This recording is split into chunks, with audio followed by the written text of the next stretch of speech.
Hi friends, நாம் இன்றைக்கி from season 4 episode 6 பார்க்க போகிறோம். இதில் நம்ம ஜேட் வெளியே போகிறதுக்கான வழியை கண்டுபிடிச்சிட்டான்.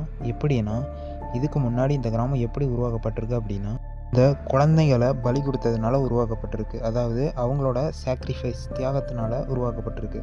அப்போ அந்த குழந்தைங்களோட எலும்புகளை அழிச்சிட்டா அந்த கிராமத்துலேருந்து வெளியே போக நமக்கு வழி கிடைக்கும் அப்படின்னு நம்புகிறான். இது ஒரு கனவாக இருந்துச்சுன்னா இந்த கனவுலேருந்து நமக்கு வெளியே போகிற வழி அதாக கூட இருக்கலாம் அப்படின்னு நம்பி அவங்க அந்த டோரை கண்டுபிடிக்கலான்னு அதுக்கான ஒரு வழியை பார்த்துருப்பான் கனவில். அதை தேடி போகிறாங்க. ஆனால் அது மூடி இருக்கு. அதுக்கப்புறமா நம்ம விக்டர் மேலே இருந்து, அதாவது அந்த பில்டிங் மேலேருந்து ஏற்கனவே ஒருத்தர் குதித்து இறந்து போயிருக்காரு. சரி, மேலே ஏறி நின்று அவனும் ஏதோ பார்த்து யோசிச்சுட்டு இருக்கான். அங்கே நம்ம ஷெரீஃப் அவனை ஒரு வழியாக சமாதானப்படுத்தி கீழே கூட்டிகிட்டு வந்துடுறாரு. அப்போ நம்ம டோனா ஹாஸ்டல் வார்டன் இருப்பாங்கள்ல, அங்கே கூட்டிகிட்டு போய் 2-3 டெட் பாடியை காட்டுறாங்க. இது போன எபிசோடில் செத்துருப்பாங்க.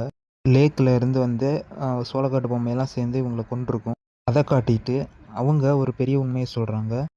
இதை டேபிதா ஒரு சூனியம் குச்சி மாதிரி இருக்குது, அதை வச்சு குத்தி கொண்டிருக்கா. இதெல்லாம் இப்படியே சொல்லி முடிக்கிறாங்க. இதெல்லாம் பற்றி அவங்க என்ன முடிவு பண்ணுறாங்க அப்படின்னா, இந்த கிராமத்தில் செத்தவங்களோட கனவுகளெல்லாம் இருக்குல்ல, அதெல்லாம் இந்த கிராமத்தில் ஒரு அங்கமாக மாறுது. அந்த கனவுகளே இந்த கிராமத்தில் உயிர் வாழ்ந்துட்டு இருக்காங்கல்ல, அவங்கள டார்ச்சர் பண்ணுற மாதிரி நினைக்கிறாங்க. பேசிகிட்டு இருக்கும்போது நம்ம டோனாக்கு ஹார்ட் அட்டாக் வந்துடுது.